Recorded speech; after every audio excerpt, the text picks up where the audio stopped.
क्या आप जानते हैं यमराज का वाहन भैंसा क्यों है? जी हाँ दोस्तों, आज की कहानी का विषय यही है। हिंदू धर्म में देवी देवताओं से जुड़ी कोई भी चीज़ बेवजह नहीं है, बल्कि सब में कोई ना कोई गूढ़ रहस्य छिपा हुआ है। चाहे वो उनके अस्त्र शस्त्र हों, सवारी हो या उनकी शारीरिक बनावट। कई लोगों के मन में ये सवाल भी आता है कि देवी देवताओं के वाहन पशु या पक्षी ही क्यों हैं, और कुछ के तो ऐसे पशु पक्षी हैं जो कोई खास जानवर भी नहीं है और लोगों के जीवन में उनका कोई खास महत्व भी नहीं है। ऐसे में उन जानवरों को उन देवताओं ने क्यों चुना? जैसे कि यमराज जी की सवारी भैंसा। वैसे तो इन जानवरों से जुड़ी कई पौराणिक किस्से हैं जो ये बताते हैं कि इन देवताओं द्वारा उन्हें क्यों चुना गया, लेकिन भगवान को किसी पशु से जोड़ने का मुख्य उद्देश्य मनुष्य के जीवन में पशु प्रेम, पशु के प्रति सहानुभूति तथा अहिंसा की भावना पैदा करना होगा उस जमाने में। लेकिन इसके अतिरिक्त ये पशु किसी विशेष स्वभाव या गुण या प्रतिनिधित्व भी करते हैं, जिसके कारण उन्हें किसी खास देवी देवता से जोड़ा गया है। अब बहुतों के मन में यह सवाल आता है कि यमराज मृत्यु के देवता हैं, तो उनकी सवारी भैंसा क्यों? कोई भयावह या मृत्यु के समान दिखने वाला पशु क्यों नहीं? आखिर भैंसा का मृत्यु से क्या लेना देना? शास्त्रों के अनुसार यमराज के भैंसे का नाम पौंड्रक है। पौराणिक कथाओं के अनुसार पौंड्रक का जन्म भगवान शिव के रुद्र रूप की जांघों से हुआ था। पौंड्रक एक नर भैंसा है जिसका काला रंग उस अज्ञात दुनिया का प्रतिनिधित्व करता है जहाँ एक व्यक्ति मृत्यु के बाद जाता है। इसके अलावा यमराज की सवारी भैंसा तामसिक गुण और अज्ञानता का प्रतीक भी है।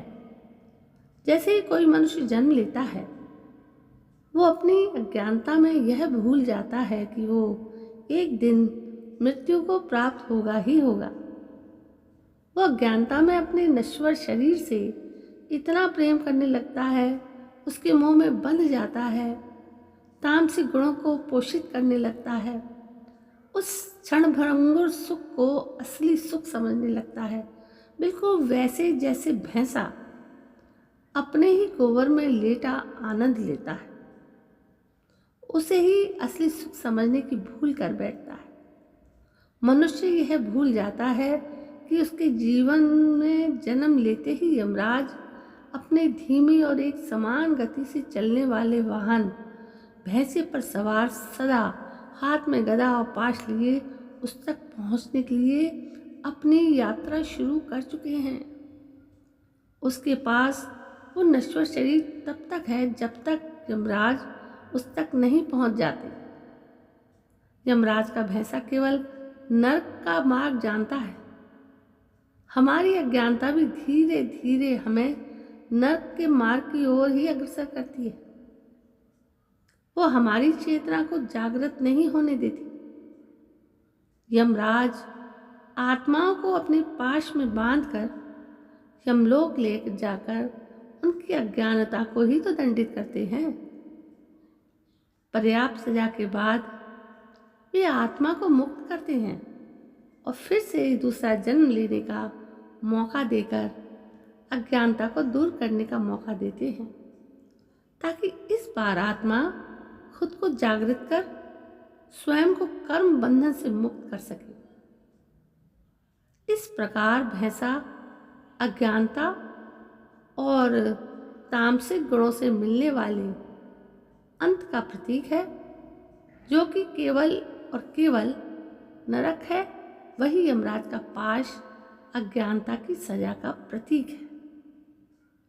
तो दोस्तों, अब आप बताइए कि आपको ये बात कहाँ तक ठीक लगती है। देखिए, यदि ये बात आपको ठीक लगे तो मेरे इस कहानी के चैनल को सब्सक्राइब करना तो बनता है, क्योंकि मैं बहुत ही सोच समझकर आप तक ये कहानियाँ पहुँचाती हूँ कि कुछ तो आपको मिले मेरी कहानियों से। तो दोस्तों, कैसी लगी आपको ये जानकारी यदि आपको पसंद आई हो तो प्लीज़ मेरे इस चैनल को सब्सक्राइब करना ना भूलें। कल मैं फिर हाजिर होती हूँ ऐसी छोटी सी सुंदर सी कहानी को लेकर। तब तक के लिए जय हिंद, वंदे मातरम।